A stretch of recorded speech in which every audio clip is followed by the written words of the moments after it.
Katie Hopkins has once again found herself at the center of controversy. But this time, it's far more serious. She has revealed that she was arrested and interviewed under caution over her live stream series Katie's Arms. Let's break it down.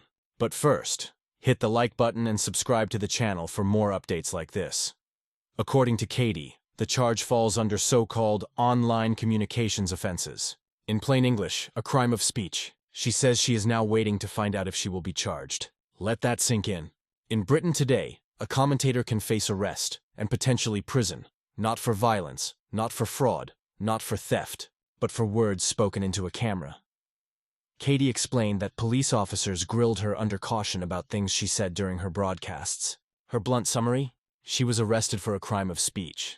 And that phrase cuts to the heart of a much bigger issue. Because whether you like Katie Hopkins or loathe her, whether you agree with her views or not, the principle here matters. If the state can criminalize speech, even unpopular or provocative speech, then the line between free expression and state censorship has already been crossed.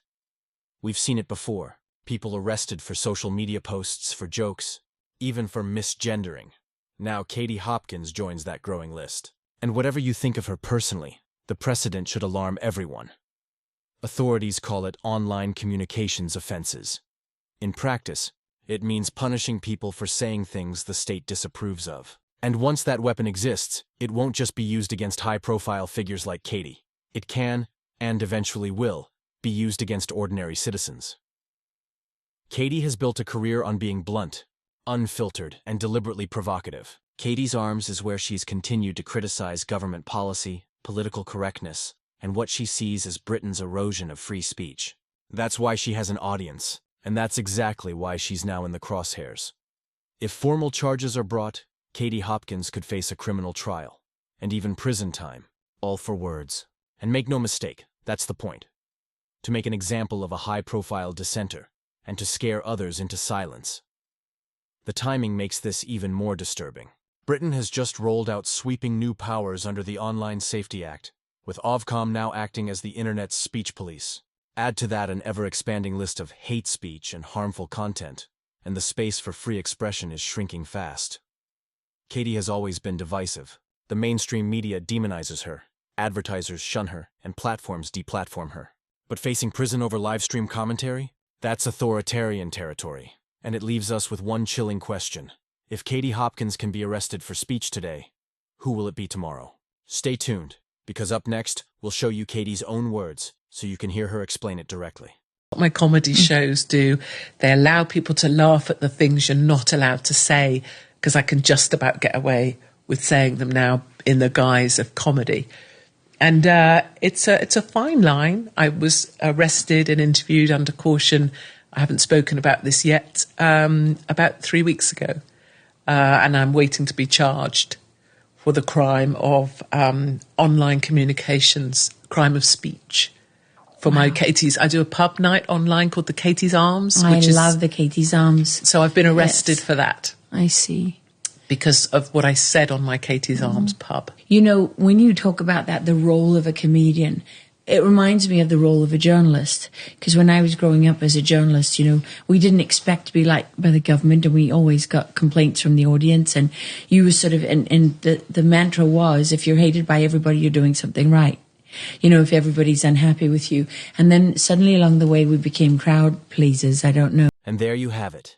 Katie Hopkins, in her own words, describing what it means to be arrested in Britain today for nothing more than speaking her mind. Whether you agree with her or not, the principle is crystal clear. When speech itself becomes a crime, democracy begins to die.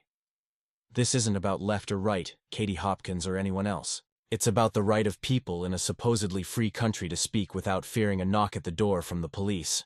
If the establishment can silence her, they can silence anyone. So the question is no longer if free speech is under attack in Britain. It's how much longer people will tolerate it.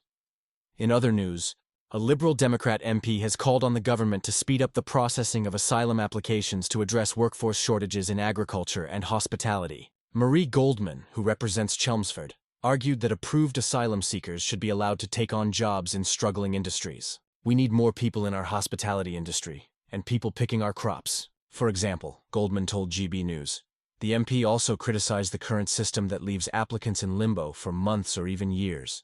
If they are languishing in the asylum system, we're getting nowhere. People are frustrated, and I can understand why, she said. Goldman stressed that faster decisions would serve a dual purpose. Those without valid claims could be returned more quickly, while genuine refugees could begin contributing to the economy instead of being left idle. The Liberal Democrats have proposed treating the asylum backlog as a national crisis, requiring urgent action. Their plan includes establishing Nightingale asylum centers, modeled on the temporary hospitals set up during the pandemic, to accelerate the processing of around 90,000 pending cases.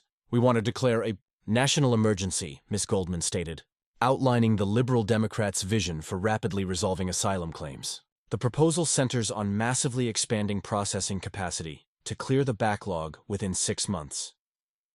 Party leader Ed Davey confirmed that staffing levels dedicated to asylum applications would be tripled. Under the plan, applicants without legitimate grounds would face immediate deportation to their countries of origin, while those with valid claims would receive swift approval, allowing them to join the workforce in sectors facing acute labor shortages. Davey framed the reforms as both economically sensible and morally necessary. He argued that faster decisions would cut the spiraling cost of hotel accommodation while easing the mental health struggles of many asylum seekers burdened by trauma and fears for relatives left behind. He accused the previous conservative government of deliberately engineering delays as a deterrent, calling the strategy both misguided and inhumane. Ed Davey argued that Kemi Badenoch should apologize for the Conservatives' deliberate attempt to create a backlog of asylum applications. The Liberal Democrat leader maintained that rapid processing would help diffuse far-right narratives. It also removes a target for the likes of Tommy Robinson, he said, framing efficient asylum handling as essential for social cohesion. The Liberal Democrats are unveiling their immigration stance at their Bournemouth conference this weekend, with Sir Ed pledging to stop the boats through deeper cooperation with European authorities. The party is seeking to distinguish itself from Reform UK's approach, with Davey criticizing Nigel Farage's admiration for Vladimir Putin and warning against what he called American-style policies. The more Nigel Farage and Reform are exposed for what they truly believe in, the more people will turn to other parties of change, Sir Ed Davey told Sky News. Party strategists say they are targeting dozens of conservative-held constituencies, confident they can win over voters frustrated with both major parties. The Liberal Democrats, who secured 72 MPs in last year's election, now aim to grow their influence by promoting practical solutions on immigration, while continuing to prioritize healthcare and the cost of living. The Liberal Democrats are using the asylum backlog to set themselves apart from their rivals, pitching themselves as the party of practical solutions rather than empty political posturing. By pledging emergency measures to speed up applications, Sir Ed Davey and his team are framing immigration not just as an issue of borders, but as both an economic necessity and a moral responsibility.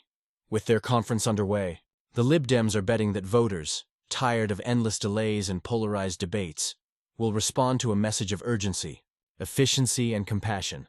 But what do you think? Is this a genuine solution or just more politics in disguise? Let me know your thoughts down in the comments. And if you haven't already, drop a like on this video, hit subscribe, and stay tuned for more updates on British politics. Thanks for watching, take care, and see you next time.